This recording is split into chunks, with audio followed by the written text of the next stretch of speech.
Hi students, so today we are in the 11th chemistry chapter 1 11th chemistry chapter 1 and this is the video lecture 9th. This is the video lecture 9th.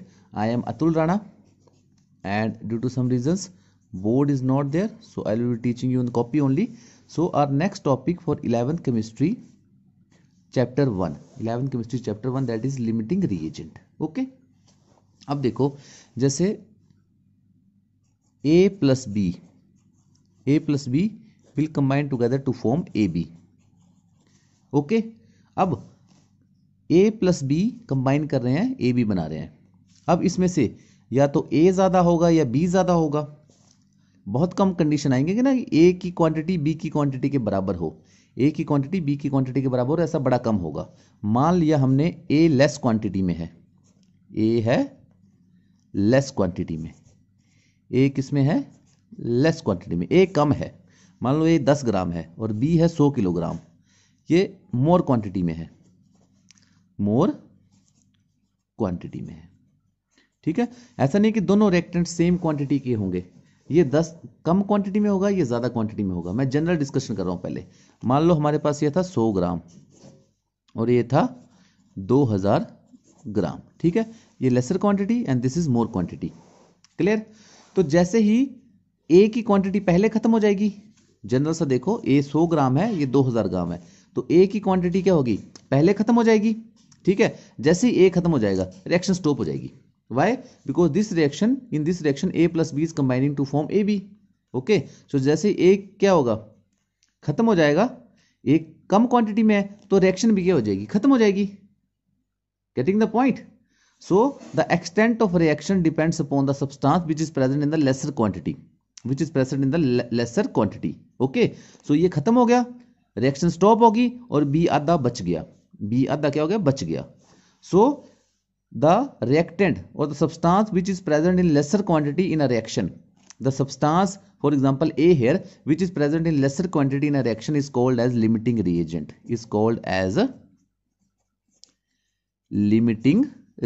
उसको limiting reagent कहते हैं, is called as limiting reagent. The substance which is present in lesser quantity is called as limiting reagent, and the substance which is present in more quantity in a reaction, generally the reactant which is present in more quantity is called as excess reagent, Okay, but reaction कितनी चलेगी, कैसी चलेगी, कब stop होगी, ये सब किस पे डिपेंड करता है, लिमिटिंग रिएजेंट पे. जो कम मात्रा में होगा ना उसी पे डिपेंड करेगा. ओके, इसका तो मैं जैसे एग्जांपल बताता हूं. एक कार कंपनी है, there is a car company. Okay, car company, there is a car company and it manufactures all the devices of the car. जैसे कार में मान लो टायर चाहिए, ये दिन में 2000 tyres, it manufactures 2000 tyres in a day, it manufacture 2000 tyres in a day. इसके अलावा it manufacture 1000 steerings in a day. Steering होता है ना कार को चलाने के लिए. ये एक कार कंपनी है, वो 2000 क्या करती है, टायर मैन्युफैक्चर करती है, 1000 स्टेयरिंग मैन्युफैक्चर करती है. थर्ड, इसके अलावा ये क्या करती है, 2000 सीट्स, जो सीट्स होती है ना कार की बैठने वाली, वो मैन्युफैक्चर करती है. बट दिन में ये इंजन कितने मैन्युफैक्चर करती है, 100 इंजन मैन्युफैक्चर करती है. ये मैन्युफैक्चर करती है 100 engine. 2000 tires it manufactures in a day, 1000 steerings and 2000 seats plus 100 engines it manufactures. तो मुझे बताओ one day में how many cars this car factory can produce, how many cars this what do you say car company can produce, how many cars this car company can produce. बताओ एक दिन में car company can produce, कितने car produce कर सकती है. ये 2000 produce कर सकती है नहीं, 1000 प्रोड्यूस कर सकती है नहीं, 2000 प्रोड्यूस कर सकती है नहीं. ये कितनी कार्स प्रोड्यूस कर सकती है, जितने ये है इंजन, जितने बना रहा है, जितना इंजन बना रहा है उतनी कार प्रोड्यूस कर सकती है. तो जनरली जो सबसे कम क्वांटिटी में होता है, उसी पे डिपेंड करता है. मान लो तुमने 1000 स्टीयरिंग मैन्युफैक्चर कर लिए, ठीक है, 1000, एक कार में एक स्टीयरिंग चाहिए और एक इंजन चाहिए, मान लो तुमने 1000 स्टीयरिंग क्या कर लिए, यू हैव मैन्युफैक्चर्ड 1000, या यू सपोज 10,000 स्टीयरिंग्स मैन्युफैक्चर कर लिए, यू हैव मैन्युफैक्चर्ड 10,000 स्टीयरिंग्स, 10,000 स्टीयरिंग्स आपने मैन्युफैक्चर कर लिए, और आप 1000 इंजन ही बना सके, तो एक कार में एक स्टीयरिंग चाहिए और एक इंजन चाहिए। तो अब तुमने ये बना लिया, 1000 स्टीयरिंग्स बना लिए, 10,000 और 1,000 इंजन बना लिए, तो कार्स कितनी बना पाओगे? 1,000 cars, only 1,000 cars you can manufacture in a day. Okay, so generally this same goes with the reaction. Reaction कहां तक चलेगी? It depends upon the thing on the reactant which is in lesser quantity, that is limiting reagent. Okay, so extent of reaction depends upon the limiting reagent. Okay, अगर ये खत्म हो जाएगा तो ये किसके साथ रिएक्ट करेगा? If this will get used up, ठीक है, तो ये रिएक्शन करके ये भी बना रहा ना, फिर ये रिएक्शन नहीं कर पाएगा। Okay, so this is the concept of limiting reagent. This is the concept of limiting reagent. Okay, so इसके बाद लिमिटिंग रिएजेंट कैसे निकाल सकते हैं उसका तो मैं फॉर्मूला बताता हूं। ठीक है, how to calculate limiting reagent in a reaction, how to calculate limiting reagent. ठीक है, हाउ, इसके बाद न्यूमेरिकल करेंगे, इसका न्यूमेरिकल आता है, very important numerical. How to calculate limiting reagent, how to calculate limiting reagent, how to calculate limiting reagent. Okay, ये देखो, इसको ध्यान से देख लो, how to calculate the limiting reagent. Suppose हमारे पास ये रिएक्शन दी है 2A plus 3B combined together to form 4C। Okay, so ये बैलेंस्ड इक्वेशन है, तो what are these? These are known as stoichiometric coefficients. I have told you in stoichiometry these are known as stoichiometric coefficient. What is the stoichiometric coefficient of A? 2. What is the stoichiometric coefficient of B? 3. What is the stoichiometric coefficient of C? That is 4. So these are the stoichiometric coefficients. आ गया stoichiometric coefficients? Okay. अब question में तुम्हें number of moles given होगा, number of moles क्या होगा question में given होगा, या कोई ऐसा हिंट होगा जिसमें तुम क्वेश्चन से नंबर ऑफ मोल्स कैलकुलेट कर सको, ए के भी, बी के भी और सी के भी, ऐसा हिंट होगा जिसमें तुम ए बी सी किसी के भी मोल्स या तो डायरेक्टली गिवन हो गए, either you can calculate the moles. Okay, so इसका फर्स्ट स्टेप आएगा, हम देखेंगे रिएक्टेंट साइड, क्योंकि लिमिटिंग रिएजेंट हमेशा किस साइड आएगा? It is a reactant side ही आएगा, प्रोडक्ट साइड देखने की जरूरत नहीं है। सो ए या बी में से एक लिमिटिंग रिएजेंट होगा। How can we calculate it? We have to do की number of moles of A, जो कि क्वेश्चन में दिए होंगे, upon stoichiometric coefficient of A. ठीक है, सपोज यहां ए के मोल दिए हैं 2 मोल्स दिए हैं, क्वेश्चन में अज्यूम करता हूं ए के 2 मोल्स दिए हैं और बी के मोल्स दिए हैं 3 मोल्स। ठीक है, ए के 2 मोल्स दिए हैं, बी के 3 मोल्स दिए हैं। ठीक है, तो what would be the ratio for A? A के लिए रेशियो क्या आएगी? Number of moles of A कितने हैं? 2 है। स्टोइकोमेट्रिक कोएफिशिएंट ऑफ ए कितना है? 2 है। नंबर ऑफ मोल्स 2 गिवन है, इसका स्टोइकोमेट्रिक कोएफिशिएंट भी 2 है, तो इसके लिए ये रेशियो कितनी आ गई? 1 आ गई। अब तुम किसकी बात करो? बी की। Number of moles of B divide by stoichiometric coefficient of B. B के मोल्स कितने गिवन है? 3 मोल्स हैं, 2 मान लो यहां पे, वरना क्वेश्चन सही नहीं होगा। इसके भी 2 मान लो। बी के कितने मोल्स हैं? 2 मोल्स हैं। ठीक है, और स्टोइकोमेट्रिक कोएफिशिएंट कितना है इसका? 3 है। बी के 2 मोल्स हैं, स्टोइकोमेट्रिक कोएफिशिएंट 3 है, तो इसका क्या बनेगा? इसका बनेगा 0.66।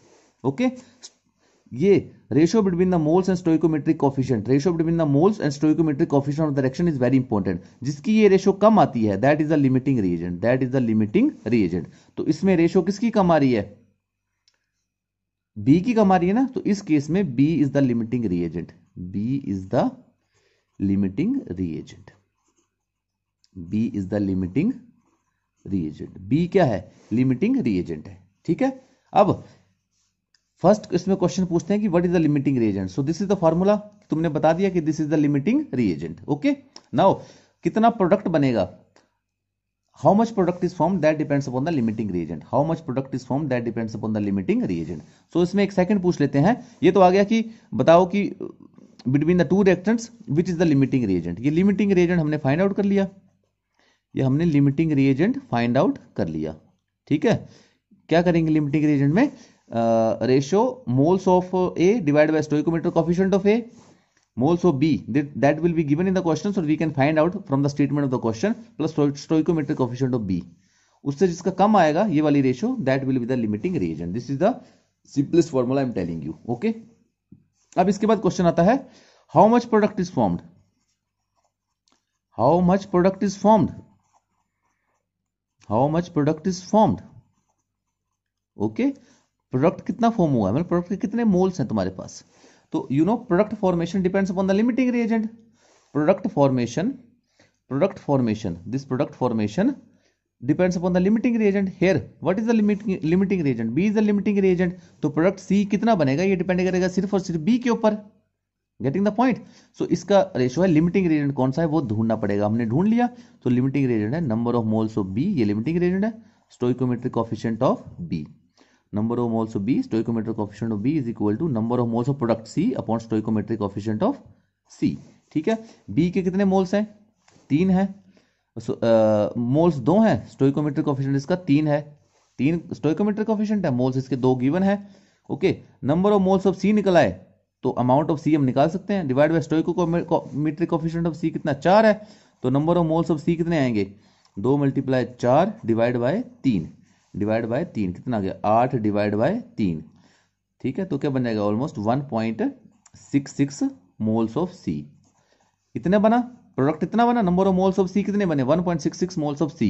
ठीक है. अब सी जो भी है, जैसे सी मान लो यहाँ पे होता अगर वाटर होता, ठीक है, तो वाटर के एक मोल का कितना मास है? 18. तो 1.6 का कितना आता? 1.66 मल्टीप्लाई 18. तो इस तरीके से you can calculate the how much product is formed. Okay. So these type of questions are asked. एक बार फिर से रिवाइज करा दूं कि लिमिटिंग रिएजेंट कैसे होता है, how to calculate the limiting reagent, how to calculate the limiting reagent. Okay.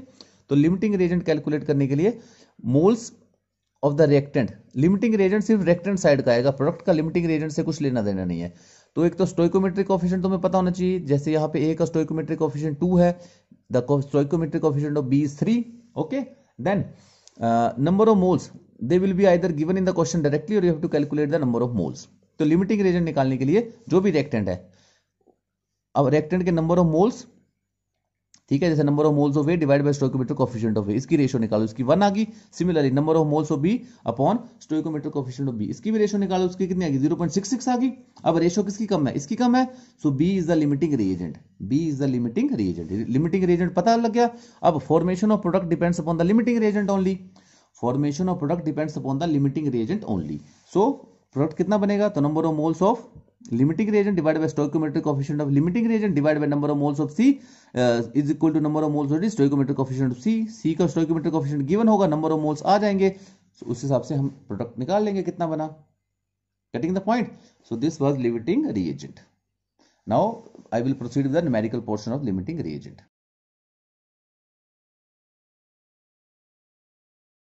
बेटा सो लिमिटिंग रिएजेंट का मैं न्यूमेरिकल लेके आया हूं. This is video lecture number 9. अब न्यूमेरिकल देखो, न्यूमेरिकल क्या बोलता है? 3 gram of hydrogen react with 29 gram of oxygen. ठीक है, टू फॉर्म H2O. तुम्हें पता ही है क्या है reaction. 3 gram of hydrogen react with 29 gram of oxygen. 3 gram of hydrogen, 3 gram of hydrogen. ठीक है, हाइड्रोजन गैस है.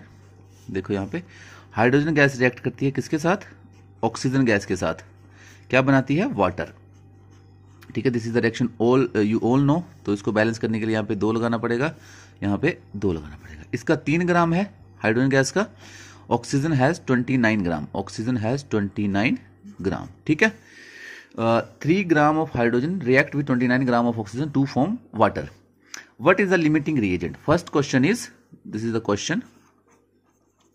Now, first part of the question is what is the limiting reagent? What is the limiting reagent? ठीक है, कि इसका limiting reagent कितना है. Okay.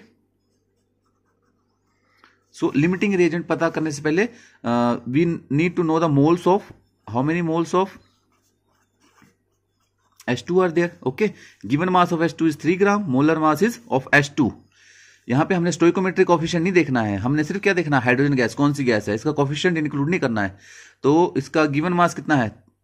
3 gram है. और इसका मोलर मास कितना होता है H2 का? 4, सॉरी 1 का 1, H2 का 2 होता है. तो how many moles are there? 1.5 moles of H2 are there. Okay, now we calculate, now we need to calculate the moles of the second reactant also, that is moles of oxygen. Moles of oxygen. Okay, so in case of oxygen, you see what is the given mass of oxygen? 29 gram. It is given in the question, 29 gram, and molar mass of oxygen O2 32. So you divide 29 by 32. 29 divided by 32. You will get 0.9 moles. Okay, you will get 0.9 moles of H2. Okay, so first we need to calculate the moles of both, or doesn't matter how many reactants are given, we have to calculate the number of moles. So we have calculated the moles of H2 and moles of oxygen. Okay, now what we have to do, we have to calculate the limiting reagent. So formula for the limiting reagent, number of moles of H2 divided by stoichiometric coefficient of H2. Okay, number of moles of H2, how many moles? 1.5. Stoichiometric coefficient of H2 2, so that will be 0.75. Okay, the second reactant is number of moles of O2 divided by stoichiometric coefficient of O2. Stoichiometric is the coefficient which we get after balancing the equation. So number of moles of O2, how much? We have calculated 0.9 moles, and stoichiometric coefficient of O2 is 1. So the ratio of moles to stoichiometric coefficient for this is 0.75, for this 0.9. So the ratio is lesser for hydrogen. So hydrogen is the H2 is the limiting reagent. H2 is the limiting reagent. ये ratio जिसकी कम आती है वो limiting reagent होगा. So H2 is the limiting reagent. H2 is the limiting reagent here. Okay, this is clear. H2 is the limiting reagent. Okay, now move on to the second question. Calculate the maximum amount of H2O that can be formed. Okay, calculate the maximum amount of product that can be formed. So product की formation depend करती है on the limiting reagent. So it will depend upon the limiting reagent. तो limiting reagent क्या है यहाँ पे? Hydrogen है, तो सेम कर लो. प्रोडक्ट फॉर्मेशन सेकंड पार्ट आ गया इसका. प्रोडक्ट H2O कितना बनेगा?